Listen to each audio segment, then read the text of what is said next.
홍준표 경남도지사가 무상급식 폐지하고 추진하겠다는 서민자녀 교육지원 사업. 아직 조례도 만들어지지 않았는데 하급 공무원, 심지어 마을 이장까지 이 사업 홍보에 나서고 있습니다. 무상급식 폐지를 반대하고 있는 경남 지역 학부모들은 학교 급식의 질이 나빠질 수 있다고 우려합니다. 잠시 후 현장 연결하겠습니다. 정동영 국민모임 인재영입위원장이 관악을 보궐선거에 출마하겠다고 밝혔습니다. 야권 강세 지역인 관악을의 야권 후보자만 5명인데요. 판세를 짚어보겠습니다. 이명박 전 대통령의 자서전에 대통령 기록물이 인용됐다는 의혹, 사실일 가능성이 높아졌습니다. 시민단체 정보공개 청구 결과 국가기록원이 MB사저에 대통령 기록물 열람 장비를 설치했다고 밝혔습니다. 3월 30일 월요일 뉴스K 잠시 후 시작합니다. 대한민국 돌아보면 우리들의 마음을 국민이 주인인 방송 국민TV 보이는 라디오가 탄생했습니다. 평일 저녁 시간대를 책임질 다양한 시사 프로그램, 정의로운 변호사들의 법조 뒷담화, 이런 변이 있나? 대한민국을 위협하는 가짜 안보를 해부한다. 김종대, 정욱식의 진짜 안보. 화제의 주인공을 만나 한국 정치를 해부한다. 이용마의 한국 정치. 뉴스와 토크를 아우르는 무개념 토크쇼. 김채구의 맛있는 수다. 역사 왜곡 문제를 파헤치는 진실 프로젝트 100년 전쟁. 음악을 통한 정면 승부. 신개념 뮤직 토크 DD쇼.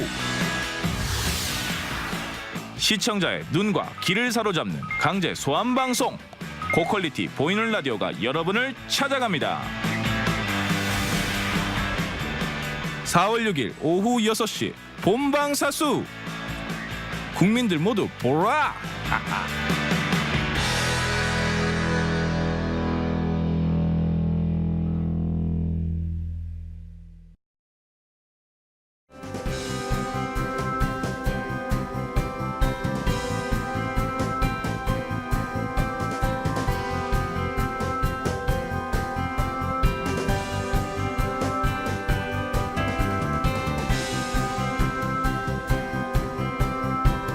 4월 6일부터 뉴스K가 퇴근길에 함께합니다. 저녁 7시, 2시간 빨라진 뉴스K. 많은 시청 바랍니다. 관악을 지역은 전통적인 야권 강세 지역 중 하나입니다. 이곳에 출마한 새정치민주연합 정태호 후보가 자신이 김대중 노무현 정부를 겪은 적통이라고 강조하는 데서도 드러나지요. 그런데 오늘 정동영 국민모임 인재영입위원장도 관악을 출마를 선언했습니다. 이로써 야권 후보만 5명이 됐는데요. 민주연합이 야권 분열이냐면서 불만을 드러낸 가운데 이른바 새누리당 어부지리설도 제기됐습니다. 권현주 기자가 관악을 지역의 판세를 짚어봤습니다. 국민모임 소속 정동영 전 의원이 오늘 기득권 보수정당 체제를 깨는데 몸을 던지겠다며 서울 관악을 보궐선거에 출사표를 던졌습니다. 이대로가 좋다는 기득권 정치 세력과 이대로는 안 된다는 국민 간의 한판 대결입니다. 저는 저를 도구로 내놓겠습니다. 정면 승부를 벌이겠습니다. 정 전 의원은 출마 선언 기자회견에서 야권 혁신과 정권 교체를 주장하며 여야 모두를 향해 비판의 목소리를 높였습니다. 각기 보수를 표방하고 각기 중도를 표방하는 이 거대 기득권 정당, 그분들의 목표는 무엇입니까?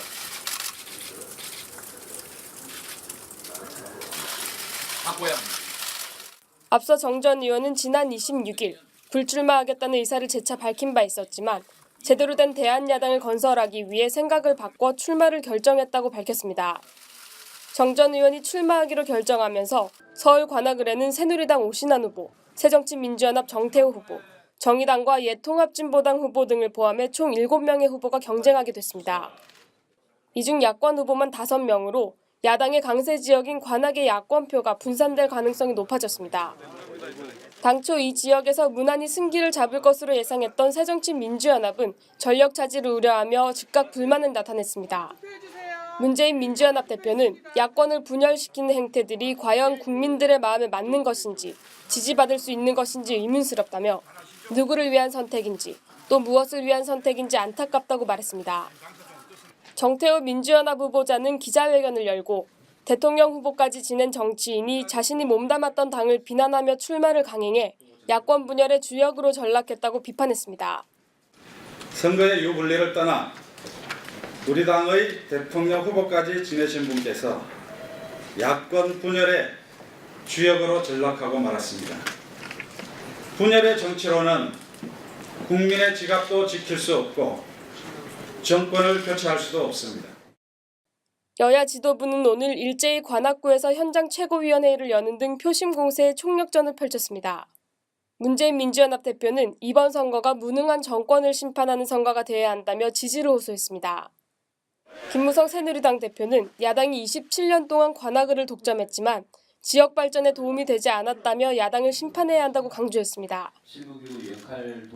주민들께서 7번이나 야당 국회의원을 뽑아주셨는데 이러한 주민들의 성원에 야당이 지역 발전으로 화답을 했는가 하고 볼 때 전혀 그렇지 않았습니다.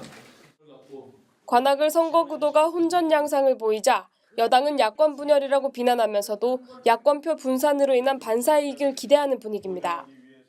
인지도가 높은 정 전 의원이 출마함으로써 새누리당 후보가 어부지리를 챙길 가능성도 점쳐지고 있습니다. 국민TV 뉴스 권현주입니다.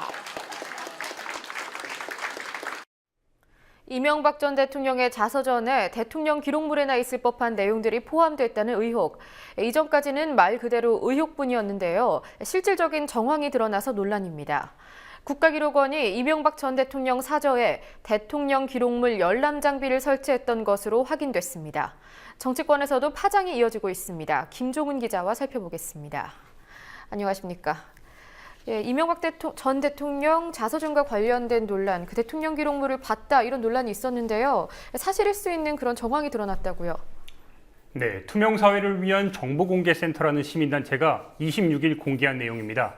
이명박 전 대통령의 임기 마지막 날인 2013년 2월 24일에 MB 사저에 대통령 기록물 온라인 열람 장비를 설치했다는 확인서가 공개됐습니다. 이 때문에 MB가 사저에서 회고록 대통령의 시간을 작성하기 위해 기밀 자료들을 열람했다는 의혹이 제기됐습니다. 그러나 행자부는 온라인 열람 장비로는 비밀 기록과 지정 기록물을 볼 수 없다고 밝혀 논란을 일축했는데요.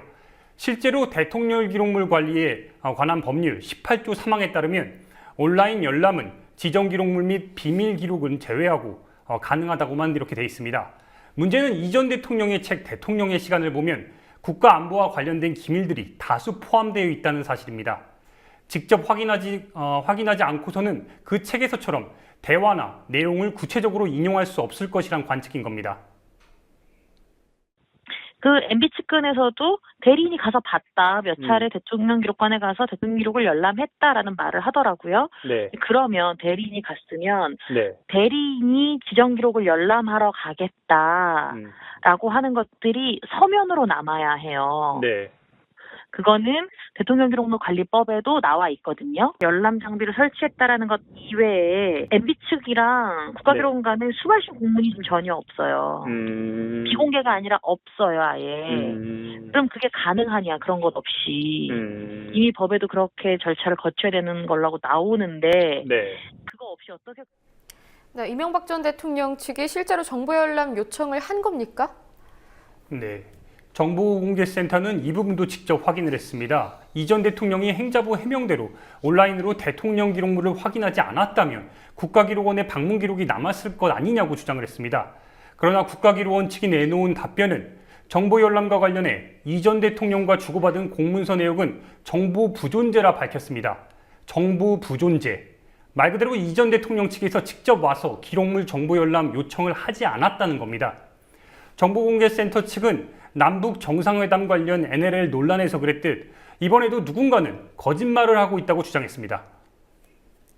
노무현 NLL 기록 무단으로 폐기했다 나왔을 때 그거를 찾기 위해서 대통령 기록 관리 시스템을 샅샅이 뒤졌는데도 한 번에 못 찾았어요. 지정 기록은 활용을 목적으로 하는 게 아니라 보호를 목적으로 관리가 돼요. 네. 그래서 그냥 네이버에서 검색하듯이 찾아질 수 있는 게 아니에요. 검색어 지정이나 이런 것들이 되어 있지도 않고요. 네. 그래서 그걸 그냥 아무런 네, 애초에 이명박 대통령 측은 의혹이 제기되자 열람 장비를 사저에 두는 것은 상식적으로 말이 안 된다고 했다가 지정 기록물은 확인할 수 없었다며 열람 장비의 설치만 인정했습니다. 2008년 고 노무현 전 대통령이 봉하마을로 대통령 기록물을 가져가려 하자 강하게 이의 제기했던 이명박 전 대통령이 이번에는 자신이 문제 삼았던 것에 발목이 잡힌 겁니다. 예, 그리고 이 전 대통령 관련 소식을 하나 더 보도록 하겠습니다. 이른바 MB정부 해외 자원 외교에 당시 청와대가 직접적으로 개입했다는 그런 정황이 확인됐다고요? 네, 그렇습니다. 최민희 민주연합 의원이 확보한 내용을 한겨레가 공개했는데요. 실패한 해외 자원 개발 사업으로 평가받는 이라크 쿠르드 유전 개발 계약 추진 당시 청와대와 지식경제부가 한국석유공사로부터 진행 현황을 보고받았고 계약 추진 방향을 제시했던 것으로 드러났습니다. 이는 해외 자원 개발은 에너지 공기업들이 한 것이라는 MB정부의 최근 주장과 배치되는 건데요. 최 의원이 공개한 문건에는 2008년 4월 13일 당시 김동선 청와대 지식경제비서관과 2명의 행정관이 석유공사 관계자를 불러 2시간 30분 동안 회의를 진행한 것으로 나타났습니다. 네, 이 자리에서 민간 기업들의 금융 조달 문제가 해결되지 않고 있다는 석유공사의 설명에 김 비서관은 자금 조달 방안에 대한 구체적인 합의가 없음을 대통령이 보고받았을 경우에 문제가 될 소지가 있음을 우려 표시했다고 나타나 있습니다. 결국 이명박 전 대통령의 의중을 사업에 반영했음을 강조한 겁니다. 쿠르드 유전 개발 사업은 당시 대통령직 인수위원회 국가경쟁력 강화 특위에 투자유치 TF가 관여하고 2월 14일 MOU 체결에 앞서 대통령 당선인 신분인 이명박 전 대통령이 한국을 방문한 쿠르드 자치정부 총리를 만나서 협력을 약속해 MB 자원외교 1호로 불리는 사업입니다. 당시 정부와 언론은 최대 20억 배럴의 원유와 10억 달러 상당의 건설 사업을 수주했다고 대대적으로 알렸지만 현재 크루드 유전 개발 사업은 4,400억을 투자했지만 20억 배럴은커녕 최소 3,300억 원의 손실을 본 것으로 추정되고 있습니다. 예, 정권이 바뀌고 나서야 계속 드러나는군요. 세월호 소식도 알아보겠습니다. 세월호 가족협의회가 세월호 특별법 시행령안 철회를 요청하면서 416시간 농성에 돌입했다고요? 네, 오늘 세월호 가족협의회는 정부가 지난 27일 발표한 세월호 특별법 시행령의 전면 폐기를 요구했습니다. 세월호 유가족들이 눈물로 정부가 발표한 시행령을 거부하는 이유가 있는데요. 관련 발언 직접 들어보시겠습니다. 이런 시행령안은 진상규명 자체를 아예 무기력화시키려고 하는 정부의 아주 의도적인 계획이라고 생각이 듭니다. 네, 전명선 위원장이 직접 밝혔듯 현 정부가 이번에 발표한 내용은 세월호 조사특위가 정부에 제출한 내용보다 한참 후퇴한 내용입니다. 애초에 세월호 특위에서 요구한 인력 규모는 125명이었습니다. 상임위원 5명과 공무원 50명, 민간 채용 70명으로 구성됐는데요. 이번 해수보안을 보면 이 인원이 상임위원 5명, 공무원 42명, 민간인 43명으로 대폭 줄었습니다. 여기에 그치지 않고 정부와는 조사를 지휘하고 종합보고서 작성 업무를 총괄하는 기획조절실장에 해수부 파견 공무원을 임명하도록 했습니다. 세월호 진상규명과 특별검사 임명 등 조사 업무 최일선에 나서는 조사 1과장도 일반직 공무원이 맡게 됐습니다. 네, 오늘 세월호 유가족들이 경찰과 충돌하는 상황도 있었다고 하던데요. 네, 그렇습니다. 가족들이 반발하는 이유가 분명한데요. 그 사건에 책임이 있는 조사 대상 기관 공무원들이 조사특위 대부분의 요직을 장악한 겁니다.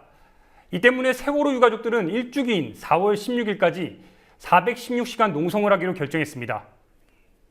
실제적인 권한과 책임을 갖고 있는 사람들이 앞장서서 방해하고 있는데 아무리 국민이 나라의 주인이라고 하더라도 꼭 이럴 경우에는 국민의 목소리는 온데간데 없이 사라져버리는 이러한 현실 속에서 과연 무엇을 할 수 있겠습니까?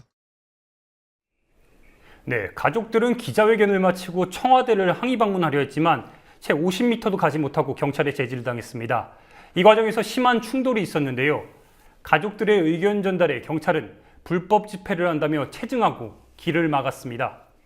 네, 세월호 유가족들은 세월호 인양과 올바른 시행령 제정을 위해 오는 토요일과 일요일 안산 합동분향소에서 광화문 광장까지 도보행진을 할 예정입니다.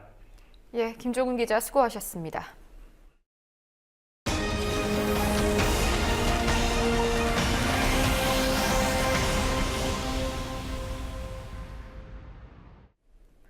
대형 멀티플렉스 영화관에서는 생수도 비싸더군요.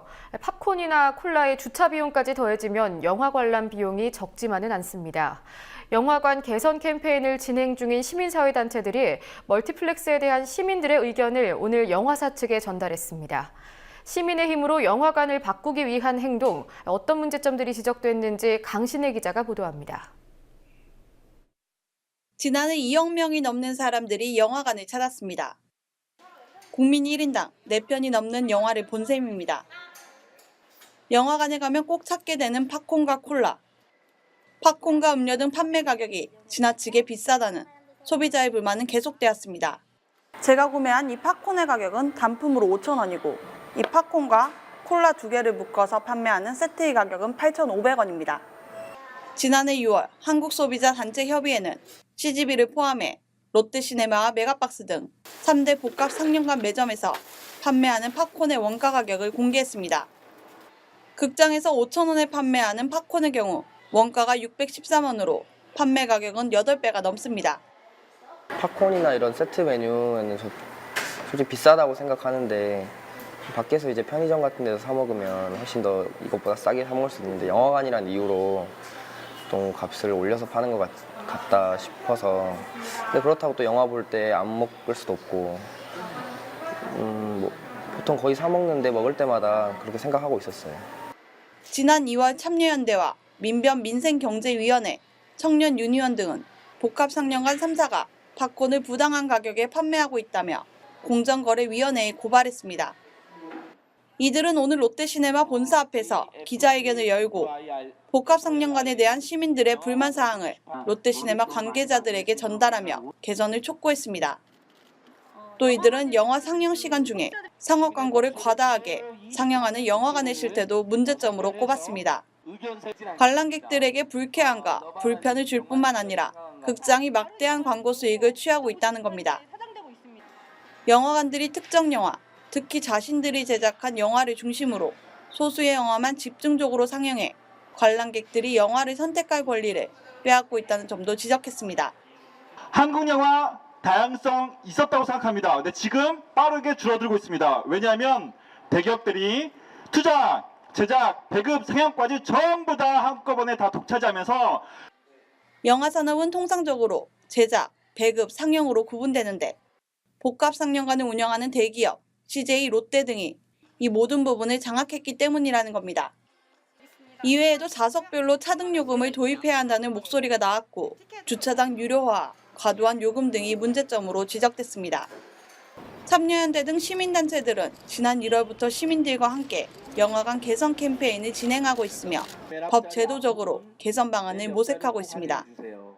국민TV 뉴스 강신혜입니다. 기획토론굴이 올라와 있고 월성 원전 1호기 인근에서는 지역 주민들의 단식이 이어지고 있습니다. 노후 원전인 월성 1호기의 수명 연장 허가가 사실상 졸속으로 이뤄졌기 때문입니다. 안전성 평가에 최신 기술 기준이 적용되지 않았고 수명 연장 찬성 측 위원회 자격 논란이 제기됐지만 표결은 강행됐습니다. 핵 없는 사회를 위한 공동행동은 오늘 월성 1호기 수명 연장 허가 취소를 위해서 국민소송인단 모집을 시작했습니다. 성지훈 기자입니다. 지난 2월 27일 새벽 30년의 설계 수명이 다해 2012년 가동이 중단됐던 월성 1호기의 수명 연장이 결정됐습니다. 원자력 안전위원 9명 중 2명이 퇴장한 상황에서 강행한 표결에 따른 결과입니다. 원안위의 결정으로 월성 1호기는 운전검사와 원자로 재가동 승인을 거친 뒤 빠르면 4월부터 다시 전기를 생산 공급하게 됩니다. 하지만 월성 1호기의 재가동 승인에는 부적격 위헌 논란과 부실한 심사 과정 등 위법 논란이 끊이질 않습니다.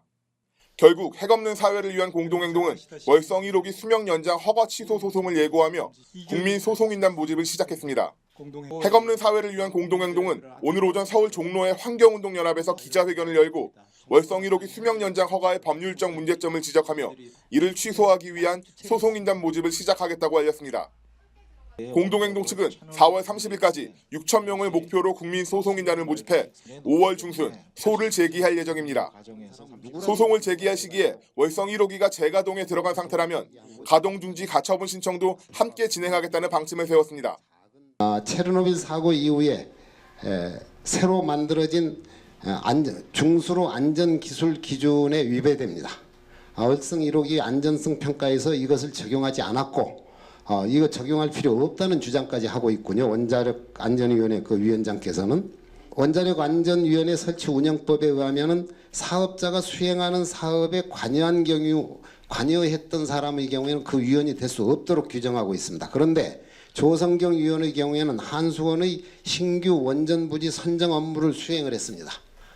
그렇다면 이번 소송의 최대 쟁점은 원안위의 안전성 평가가 R7 등 최신 기술 기준을 적용하지 않아 안전성 확보가 불가능하다는 지적입니다. 또 방사선 환경 영향 평가서 작성 시 평가서 초안을 공람하게 하거나 공청회로 주민 의견을 수렴해 이를 평가서에 반영하도록 하는 원자력 안전법 103조를 위반했다는 지적도 나옵니다. 조성경 원안위원의 자격 논란도 있습니다. 조성경 위원은 월성 1호기의 사업자인 한수원에 신규 원전 부지 선정 업무를 수행한 전력이 있습니다. 원안위 설치 운영법은 사업자가 수행한 사업에 위원이 관여한 경우를 위원의 결격 사유로 정하고 있습니다. 이 월성 1호기라는 곳에는 사람이 살 수 없습니다. 그러나 원전은 이 아무런 대책 없이 지금 예방 정비를 하면서 주민들하고는 아무런 대화가 없습니다. 자기네들이 월성 원전 인근 주민들로 구성된 동경주 대책위는 재가동 승인 직후 월성 원전 정문에 천막을 치고 반대 운동에 돌입했고 일부 주민들은 지난 20일부터 무기한 단식 농성을 시작하는 등 월성 1호기를 둘러싼 갈등은 당분간 계속될 것으로 보입니다. 국민TV 뉴스 성지훈입니다. 함께 만드는 언론 여기는 국민TV 함께 만드는 언론 여기는 국민TV.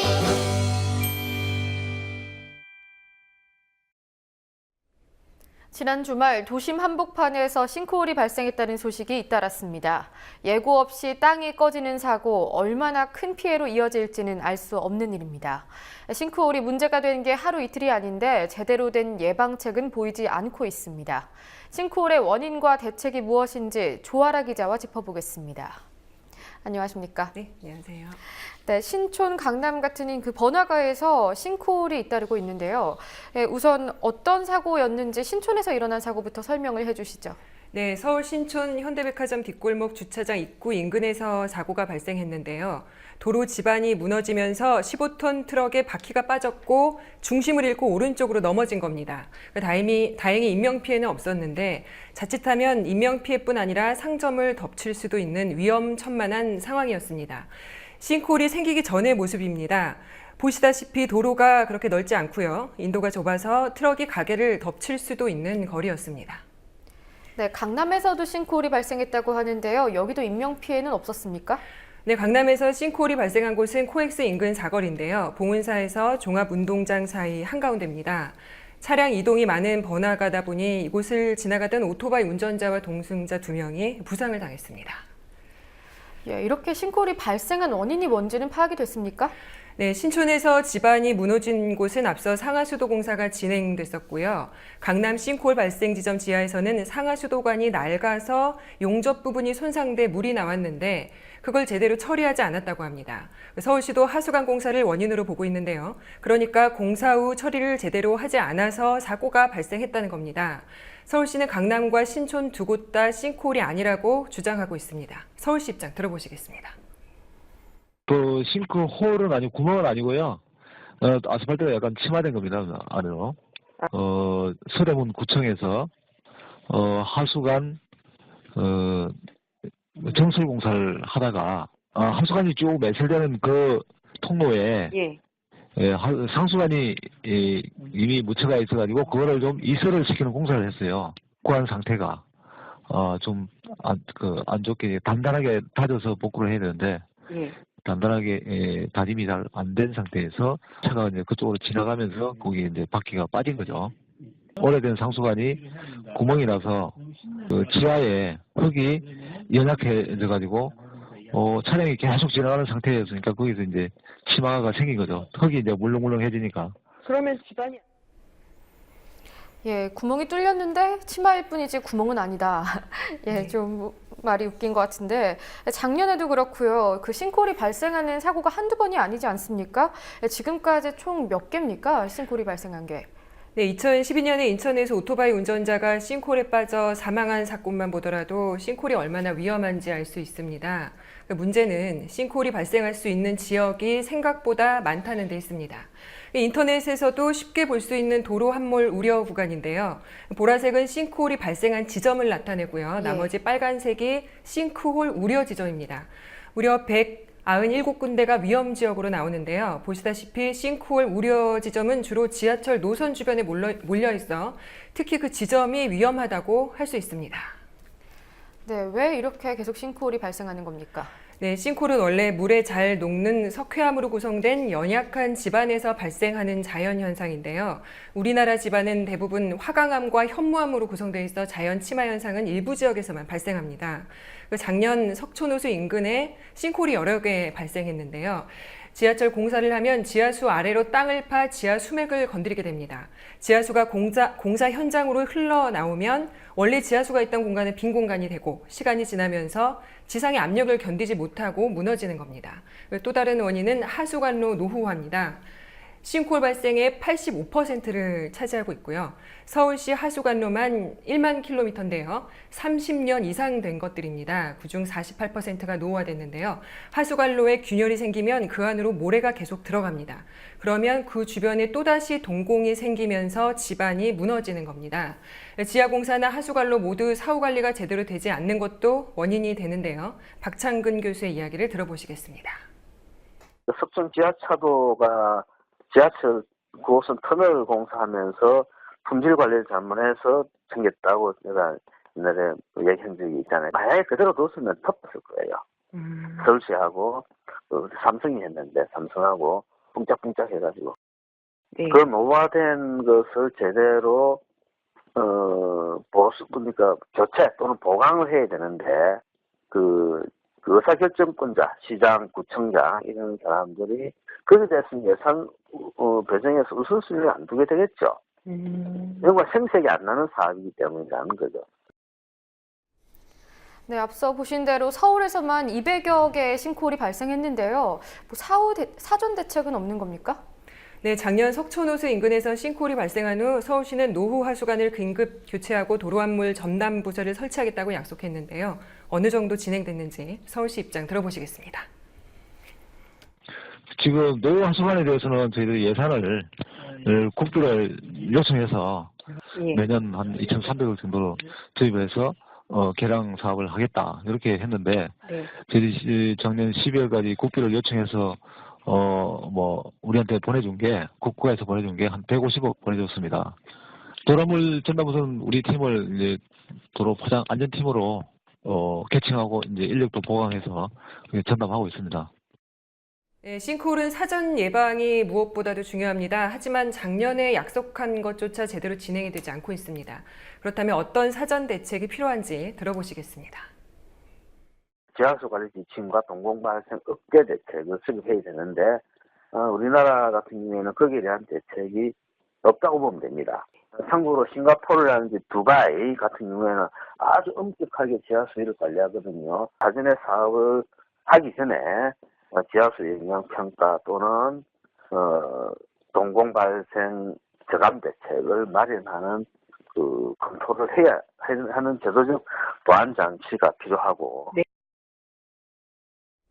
예, 최근 브라질에서는 싱크홀 때문에 버스가 강물에 휩쓸려 내려가는 이런 사고가 있었는데요. 우리나라는 다행이라고 해도 되는지는 모르겠습니다만 이보다는 규모가 작았습니다. 그런데 앞으로 이렇게 큰 규모의 싱크홀이 발생할 가능성도 있는 겁니까? 네, 말씀드린 대로 강화도와 경북 일부 석회암 지대를 제외하고는 사실 없다고 봐야 합니다. 하지만 최근 싱크홀의 횟수도 늘고 규모도 커지고 있어 방심할 수만은 없습니다. 그만큼 인명피해 가능성도 늘고 있는 셈인데요. 정부와 서울시의 적극적인 대책 마련이 시급합니다. 예. 그리고 오늘 연합뉴스에서 국기개양식 행사를 했다고 하던데요. 어떻게 된 일이죠? 네, 언론사 초유의 국기개양식 행사였는데요. 오늘 국기개양식 자리에는 박 사장과 연합뉴스, 연합뉴스 TV, 연합 인포맥스 3사 보직간부 100여 명이 참석했습니다. 행사에는 국가에 대한 경례, 애국가 제창, 순국 서열야는 묵념, 박 시장 인사말 등의 순서로 진행됐습니다. 이에 대해 권력에 대한 노골적 충성 행보라는 비판이 이어지고 있습니다. 예, 정부 정책을 참 잘 따르는 것 같습니다. 소식 하나 더 보도록 하겠습니다. 방위사업 비리로 수사를 받고 있는 그 일광공영 이규태 회장 비밀 은닉처가 발견됐다고 하더군요. 네, 영화 속에서나 나올 법한 이야기인데요. 이 회장이 수사에 대비해서 집무실 안에 비밀의 방을 만들어 놓은 겁니다. 책장을 밀쳐내면 비밀 출입구가 나오고 그 안에 3평 남짓한 공간이 나옵니다. 그리고 1.5톤의 컨테이너까지 동원됐는데요. 도봉산 길목에 위치한 컨테이너 야적장에 컨테이너들이 쌓여 있는데 이 가운데 일광공영의 비리 서류가 있었습니다. 비밀의 방에 서류를 보관하다가 도봉산 컨테이너로 서류들을 빼돌린 겁니다. 이 서류들의 군과 정치권으로 흘러들어간 돈에 정황이 들어있다면 엄청난 판도라의 상자가 될 것으로 보입니다. 예, 여기까지 듣겠습니다. 수고하셨습니다. 경남도가 관련 조례도 제정되지 않은 사업을 위해서 하급 공무원들을 동원하고 있습니다. 무상급식을 폐지하고 그 예산 끌어다 사용하겠다는 서민 자녀 교육 지원 사업을 홍보하기 위해서입니다. 경남 양산에서 취재하고 있는 김현주 PD 연결해서 상세히 들어보겠습니다. 김현주 PD. 네. 경남 양산에서 공무원들이 주말에도 전화를 하면서 관련 사업을 홍보했다고요? 네, 그렇습니다. 양산 지역 학부모들은 지난 주말 서민자녀 교육지원 사업에 신청하라는 공무원들의 전화나 문자를 받아야 했습니다. 양산시의회에서 조례안이 통과되기도 전에 일단 신청부터 받겠다는 겁니다. 사실 다른 시공부에서도 신청은 받고 있었지만 주말까지 공무원들이 동원된 건 양산시가 처음입니다. 양산 지역 공무원들은 토일 양일간 평일처럼 근무했는데요. 지난 토요일 한 학부모와 공무원의 통화 내용을 들어보시겠습니다. 그거 지원 조례안이 아직 통과가 된 게 아니라고. 예. 그런데 이렇게 먼저. 네, 하시면 됩니다. 아, 그냥 일단은 뭐 조례 통과된 거 4월 3일이니까 예, 4월 3일 안에 지금 신청을 하셔야 되거든요. 아, 근데 사람들이 또 조례안이 통과가 안 됐기 때문에 나중에 뭐 이거 의미가 없다고 그렇게 이야기를 하는 거예요. 그래서 어떻게 해야 될지 몰라서. 안 신청하시면 됩니다, 기간은. 아, 네, 들으신 것처럼 막무가내로 신청을 하면 된다 이렇게 주장하는데요. 학부모들은 양산시가 마치 국가 비상사태인 것처럼 제대적인 사업 홍보에 나섰다고 주장합니다. 문자는 물론이거니와 마을별 이장들이 동원되어 홍보를 했으며 아파트 관리실을 통해 방송을 보내거나 국가 비상상태도 아닌데 하급 공무원을 이렇게 자신들의 사조직처럼 유용한다는 것은 있을 수 없는 일이다. 네, 공무원뿐만 아니라 마을 이장까지 돌아다니면서 신청서를 받는다 이런 말이 있던데요. 누가 지시한 겁니까? 일단 확실하게 밝혀지진 않았지만 양산시가 주도한 것으로 추측만 하고 있습니다. 공무원들의 주말 근무를 결정한 것도 양산시이기 때문인데요.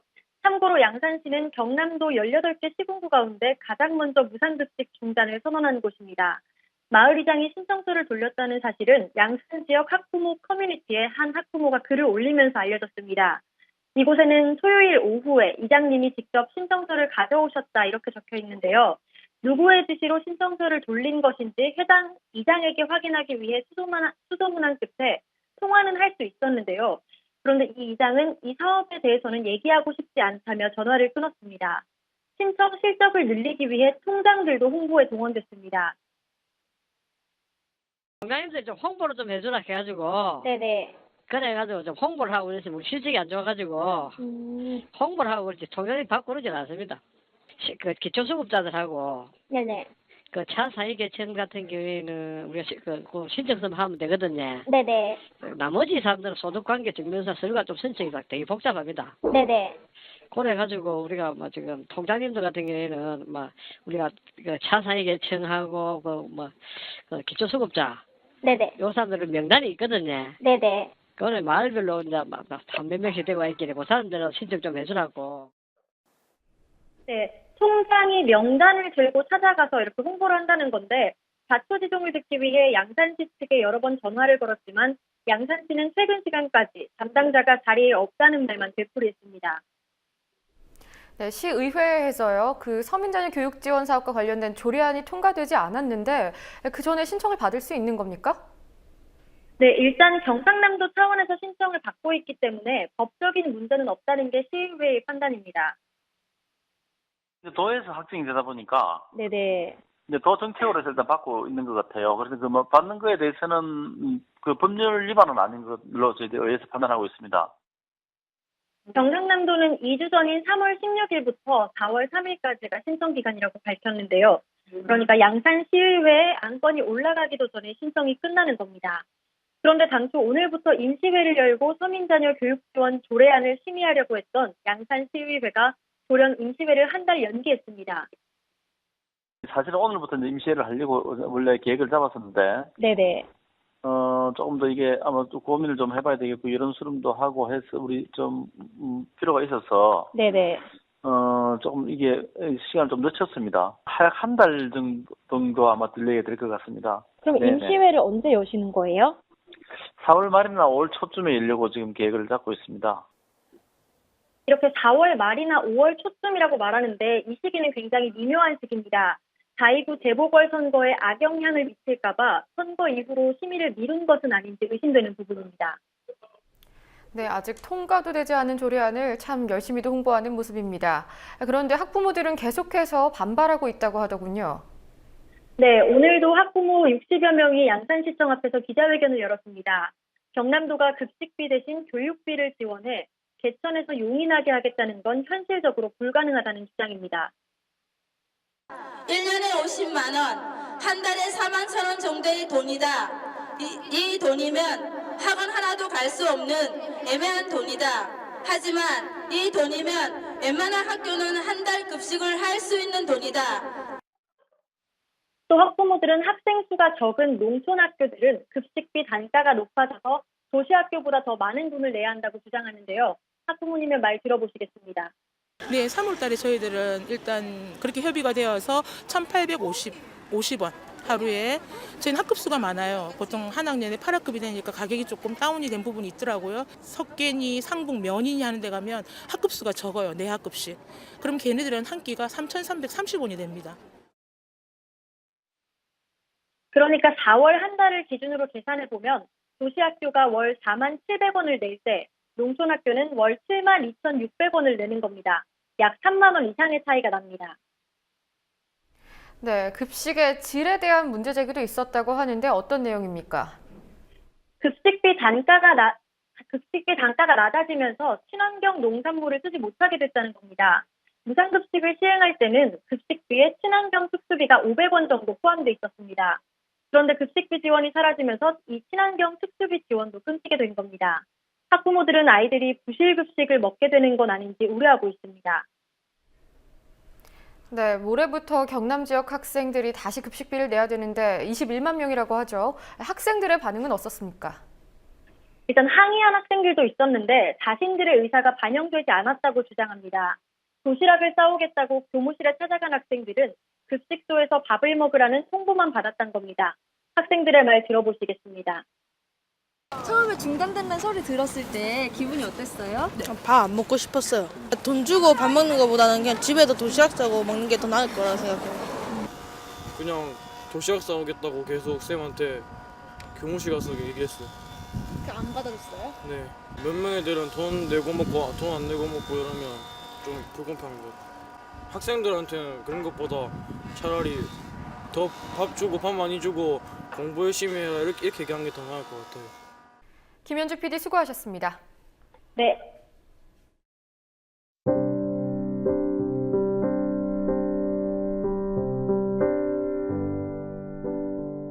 꽃이 오겠지.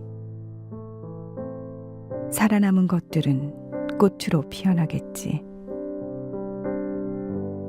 그 봄에 살아남지 못한 생명들은 어두운 그늘에서 보이지도 않겠지. 새들이 날아가고 땅에는 날아가는 새들의 날쌘 그림자. 너 아직 살아있구나.